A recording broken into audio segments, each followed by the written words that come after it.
Hello, in front of me I've got Haier HD80. In this video I'll show you how to change dry level.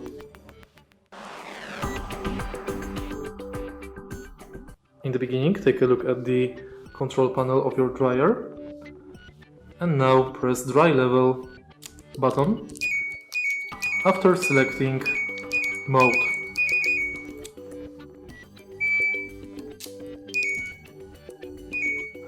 Now you can select H2, H3 and H1. H3 indicates cupboard mode, H2 ready to wear and H1 ready to iron. And that's basically it. If you find this video helpful, please leave like, comment and subscribe.